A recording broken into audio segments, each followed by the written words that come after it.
So first, let me thank every one of you for toughing out and being here and sharing your thoughts and concerns about Grayson and Glendale and energy generation. It's very important that we hear from you and know how you feel, and so that we can also act with the full realization that we have the concerns of our residents at heart, which is always the case. I think there are a couple of things that, if not all of us, most of us appear to agree upon. One is that Grayson's old. It's old, it's not efficient, it's not going to last long, and something needs to be done. I think the other part that I think most people agree with, including the coalition, most people in the coalition, is that at some, on some level, gas, electricity generation from gas generators is just a reality we have to deal with. We're just not ready to be fully renewable at this point. But where in that spectrum lies the optimal sort of point is where we disagree. Now we have an EIR and analysis that has been done that I find flawed for a couple of reasons. Well, I'm not an expert on energy generation. I don't claim to be. I'm not a very technical person. But I do have some common sense. And here's the problem that I see with the way things have been handled so far. We have two entities that were engaged to conduct a portion of what has resulted in today's study, or the EIR that the city is finalizing. In August of 2014, there was a contract that was awarded to Pace Global, which is Siemens, a subsidiary of Siemens, to do an integrated resource plan for Glendale Water and Power. This is problematic, obviously, because Siemens is also the entity that's going to sell us the gas generators. I think in any other sphere of business, there would be a clear conflict of interest, and therefore any conclusions reached by Pace Global Siemens would be suspect. Also on the same day, again, August of 2014, another contract, an owner's engineer contract was given out to Stantec. And one of the elements of that contract was to basically pass the EIR. And that's problematic too, because the scope of work that went along with that was quite broad, and Stantec stands to gain from the results of the EIR. But it goes further, because I think we're told that the IRP is really the study that results in the environmental aspect of the EIR, sort of the renewability study, the full analysis of alternatives. And while I was listening to the presentation, it appeared that all the subject matters that relate to renewability, renewable energy use and such, were by consultants that were hired by Stantec, not by Pace Global.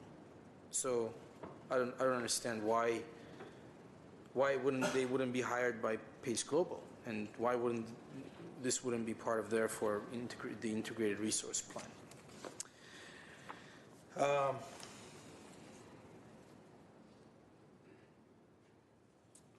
I know that the argument has been made that Glendale is a pioneer and really at the forefront of use of renewables, and our percentages compared to LA are stellar, and that's good, and no one's denying it. That's fantastic.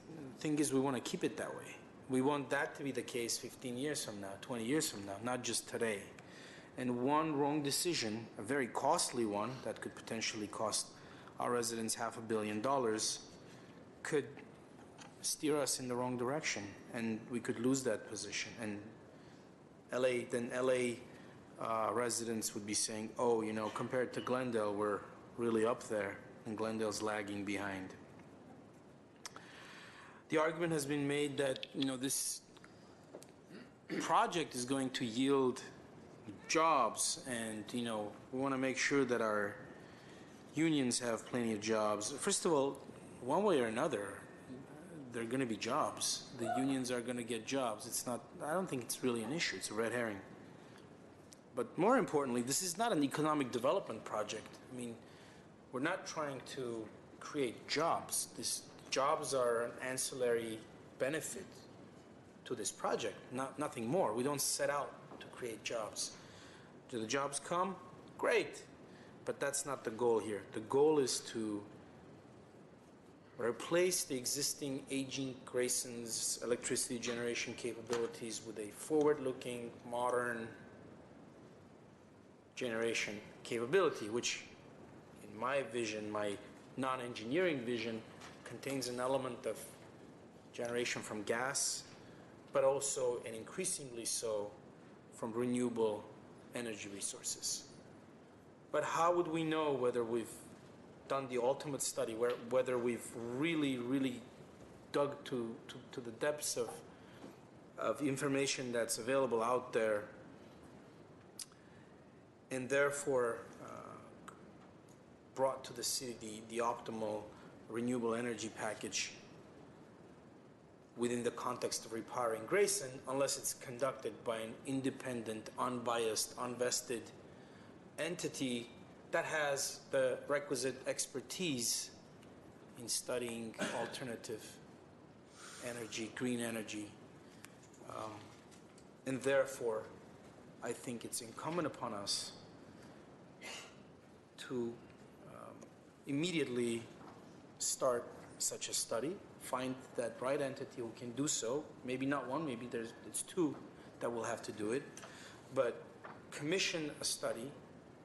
And while that's happening, I think the logical thing to do is to pause the EIR process in its current form, commission the study, wait for the results, and based on those results, move forward.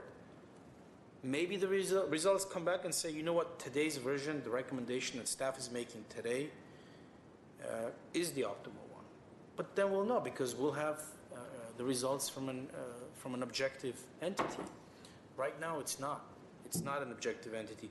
And the mere fact that just 2 months ago, before the public organized and there was a certain outcry about this, we were being told that 250 was the optimal number, 250 megawatt of gas-generated power in the new Grayson. Now we're told, no, it's 70 megawatt less. We can do it 70 megawatt less. Of course, we're told that it's not going to be just as reliable as the 250, but it's doable. We can get by. Well, maybe it's more than 70. Maybe it's, you know, an independent study tells us that we can actually deploy renewables and get by on 110 or 120 megawatt. I'm not saying that's the case. I'm saying I don't know, because I can't rely on a study that is not absolutely impartial and unbiased. So for that reason, and I know my colleagues are very tired, I want to specifically thank Councilmember Sinanyan for braving this long meeting given his still fragile health. And with that in mind, I'm going to make a motion to make things easy. And here's my motion, very simple. That Glendale Water and Power suspend work on the final environmental impact report until completion of the following. That Glendale Water and Power, City of Glendale, contact one or more third-party consultants with expertise in the utility and renewable energy sector to complete a report proposing a clean energy alternative to the Grayson repowering project.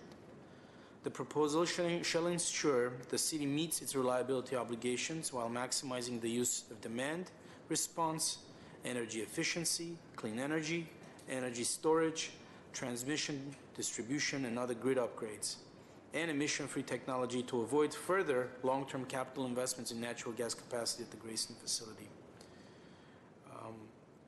And there's more to my motion, but I think Is there a that's... copy of that Yes. we can Sure, sir. get into?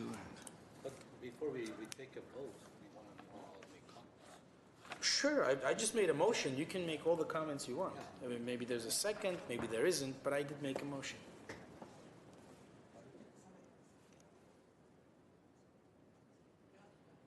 Are you I am Are you done. done? Okay. Thank you, Mr. Mayor. want to go next?